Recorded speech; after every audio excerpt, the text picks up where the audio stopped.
අපි ගොඩක් වෙලාවට ප්‍රදාහය එහෙමත් නැත්නම් ඉන්ෆ්ලමේෂන් ගැන දිහා බලන්නේ රෝගයක් විදියට. හැබැයි ඇත්තට මේක ඊට වඩා ගොඩක් වෙනස් දෙයක්. ඒක අපේ ශරීරය ආරක්ෂා කරගන්න, සුවපත් කරගන්න පාවිච්චි කරන පුදුමාකාර ක්‍රියාවලියක්.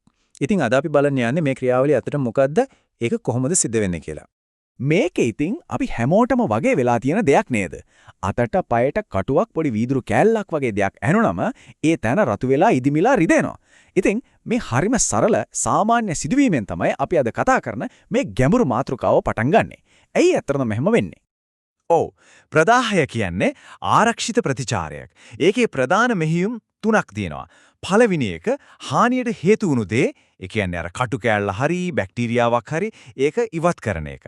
දෙවෙනි එක ඒ හානිය නිසා මැරිලා ගියපු සෛල ටික සුද්ධ පවිත්‍ර කරන එක. තුන්වෙනි එක තමයි ඒ ඔක්කොම කරලා අලුතෙන් පටක හදලා සුව කිරීමේ ක්‍රියාවලිය පටන් ගන්න එක.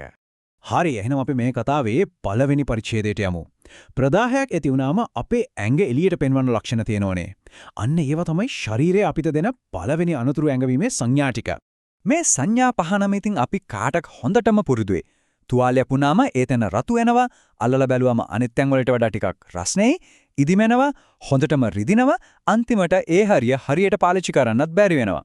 ඉතින් අපි දැන් බලන්න යන්නේ මේ හැම ලකුණක් පිටිපස්සෙම තියෙන විද්‍යාත්මක කතාව මොකක්ද කියලායි. හිතන්නකෝ හදිසි අනතුරක් වුණු තැනකට ගිලන් රථයක් යන්න ඕන කියන. ඒකට පාරේ තියෙන වාහන අයින් කරලා ඉඩ හදලා දෙන්න ඕනේ නේද? අන්න ඒ වගේ තමයි. ශරීරයත් හානිය වුණු තැනට උදව් යවන්න කලින් මුලින්ම රුධිර වාහිනී වල වෙනස්කම් ටිකක් කරලා පාර ලෑස්ති කරගන්නවා. අපි බලමු ඒක කොහොමද වෙන්නේ කියලා. මෙතනදී පියවරෙන් පියවර සිදුවීම් මාලාවක් වෙනවා. මුලින්ම තුවාලෙන් ලේ යන එක නවත්ත ගන්න රුධිර වාහිනී පොඩ්ඩකට පටු වෙනවා. ඊට පස්සේ හානිය වුණු තැනට වැඩිපුර ලේ පොම්ප් කරන්න ඕන නිසා වාහිනී පළල් වෙනවා. අන්න ඒ විදිහට තමයි ඒ හරිය රතු පාට වෙන්නේ, රස්න වෙන්නේ. අන්තිම සහ වැදගත්ම දේ උදව්වට එන සෛලවලට එළියට බහින්න පාර හදන්න රුධිර වාහිනී වල බිත්තිවල පොඩි හිඩස් හැදෙනවා. අර වාහිනී වලින් දියර එළියට කාන්දු වෙනවා කියවනේ. එහෙම කාන්දු වෙන දියර වර්ග දෙකක් තියෙනවා. එකක් ට්‍රාන්ස්යුඩේට්. ඒකේ ලොකුවට දෙයක් නැහැ. ප්‍රෝටීන අඩුයි. හැබැයි අනිත් එක එක්ස්යුඩේට්. අන්න ඒක තමයි වැදගත්. ඒකේ ප්‍රෝටීන පිරීලා ප්‍රදාහයේදී එළියට එන්නේ මේ එක්ස්යුඩේට්. ඉදිමීමට ප්‍රධානම හේතුවත් මේක තමයි. මේ උපුටා දැක්වීමෙන් කියවෙන්නේ හරිව වැදගත් දෙයක්. අර ඉදිමීම කියන්නේ නිකන්ම වෙන දෙයක් නෙවෙයි. ඒ එළියට එන දියරයෙන්, ඒ කියන්නේ එක්ස්යුඩේට් එකෙන් වෙන්නේ හානියට හේතු වුණු විෂ බීජ හෝ රසායනික ද්‍රව්‍යවල සැර බාලකරණයට. ඒක ශරීරය පාවිච්චි කරන හරිම එක්සිප්න උපක්‍රමයක්. හරි. දැන් පාරවල් ලෑස්ති, වේදිකාව සූදානම්. දැන් තමයි කතාවේ නියම වීරියෝ ටික එන්නේ. ඒ තමයි අපේ ශ්වේතාණු නැත්නම් සුදු රුධිර සෛල. මෙයව අපිට හඳුන්වන්න පුරාන් ශරීරයේ විශේෂ බලකාය එමත් නැත්නම් ස්පෙෂල් ෆෝර්සස් කියලා. මේ විශේෂ බලකායේ සෙබලෙක්, ඒ කියන්නේ ශ්වේතාණුවක් යුද පිටියට යන ගමන ඇත්තටම පුදුම සහගතයි. මුලින් මේ සෛලියේ වේගයෙන් ගලන ලේ පාරේ මැද ඉඳන් අයිනට එනවා. ඊට පස්සේ නැවක් නැංගුරම් ලනවා වගේ රුධිර වාහිනියේ බිත්තියට තදින් නැලෙනවා. ඊළඟට අර කලින් හදාගත්තු හිඩස් අතරින් මිරිකිලා එළියට පනිනවා. අන්තිමට හරියට GPS සිග්නල් එකක් දිගේ යනවා වගේ රසායනික සංඥා පස්ස ගිහින් හානිය වුණු නියම තැනම හොයාගන්නවා. මේ යුද පිටියට එන සෙබළු අතරත් පිළිවෙලක් තියෙනවා. මුලින්ම ඒ කියන්නේ පළවෙනි පැහැ 24 ඇතුළත දුවගෙන එන්නේ නියුට්‍රොෆිල් කියන කණ්ඩායම. එයාලා තමයි වේගවත්ම පළමු ප්‍රතිචාර කණ්ඩායම. ඊට පස්සේ දවසක් විතර යනකොට මොනොසයිට් කියන කණ්ඩායම ඇවිත් වැඩේ බාර ගන්නවා. එයාලා ටිකක් ශක්තිමත්, වැඩි කාලයක් සටන් බිමේ ඉන්න පුළුවන් අය. අපි දැන් ඇවිත් ඉන්නේ කතාවේ උච්චතම අවස්ථාවට. ඒ කියන්නේ අපේ විශේෂ බලකාය සතුරන් එක්ක මුහුණට මුහුණ සටන් කරන මොහොතට. මේ සටනට කියන නම තමයි භක්ෂ සෛලිකතාවය.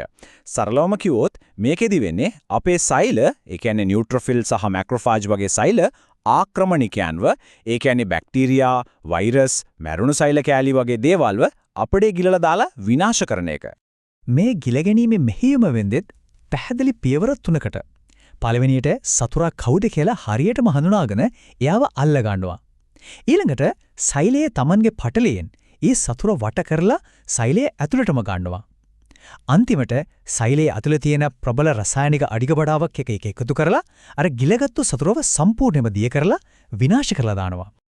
අපේ සෛල පාවිච්චි කරන ආයුධත් හරිම දියුණුයි. ප්‍රධාන ක්‍රම දෙකක් තියෙනවා. එකක් තමයි ඔක්සිජන් පාවිච්චි කරන ක්‍රමය. ඒකෙදී අපි ගෙවල් දොරවල් පිරිසිදු කරන්න ගන්න බ්ලීච් වගේ ඊටාම ප්‍රබල රසායනිකයක් හදලා ශුද්‍ර ජීවීන්ම මරලා දානවා. ඒ වගේම ඔක්සිජන් අඩු පරිසරවලදී වැඩ කරන්න පුළුවන් වෙනම ඔක්සිජන් රහිත ක්‍රමවේදක් තියෙනවා. මෙන්න හරිම අපූරු මතක තියාගන්න වටින දෙයක්. අර බ්ලීච් වගේ ද්‍රව්‍ය හදන මයිලෝපෙරොක්සිඩේස් කියන එන්සයිමය තමයි අපි දකින සරවවලට ඒ කොළ පාට දෙන්නේ. ඒ කියන්නේ සරව කියන්නේ නිකන් දෙයක් නෙවෙයි. ඒ කියන්නේ අපේ ශරීරයේ විශේෂ බලකාය සටන් කරලා දිනපු තැනක් කියන එක. හරි දැන් සටන ඉවරයි සතුරුන්ව පරාජය කරලා. ඊට පස්සේ මොකද වෙන්නේ? මේ සටනේ අවසාන ප්‍රතිඵල මොනව වෙන්න පුණුවන්ද? අපි දැන් ඒ ගැන බලමු. මේ ප්‍රදාහ කතාවට අවසාන 4ක් තියෙන්න පුළුවන්. හොඳම දේ තමයි හැමදේම සම්පූර්ණයෙන්ම සුව වෙලා කිසිම හානියක් නැතෝ තිබුණා වගේම වෙන එක. සමහර වෙලාවට විශේෂයෙන්ම ලොකු හානියක් වුණොත් සුව වෙනවා හැබැයි පොඩි කැලලක් ඉතුරු වෙනවා. තවත් වෙලාවක ආසාදනීය එක තැනකට කොටු කරලා සැරව ගෙඩියක් හැදෙනවා. හැබැයි භයානකම දේ තමයි මේ සටන ඉවරයක් නැතුව දිගටම යන එක. ඒකට තමයි අපි නිදාන්ගත ප්‍රදාහය කියන්නේ. ඉතින් මේ උපුටා දැක්වීමෙන් අපිට නැවතත් මතක් කරනවා වගේ අපි තේරුම් ගන්න ඕන වැදගත්ම දේ තමයි මේ සම්පූර්ණ ක්‍රියාවලියේ මේ සටනේ අවසාන අරමුණ විනාශය නෙවෙයි සුව කිරීම සහ අලුත් වැඩියා කිරීම කියන එක. එහෙනම් ප්‍රදාහය කියන්නේ අපේ ශරීරයේ බේරගන්න එන වීරයෙක්. හැබැයි හිතන්න, ඒ වීරයා තමන්ගේ වැඩ ඉවරුණාට පස්සේ ආපහු ගෙදර යන්න බෑ කිව්වොත් සටන ඉවරයි. ඒත් එයා යන්නේ නැහැ. එතකොට මොකද වෙන්නේ? ඒක තමයි අපි ඊළඟට හිතන්න ඕන ප්‍රශ්නය.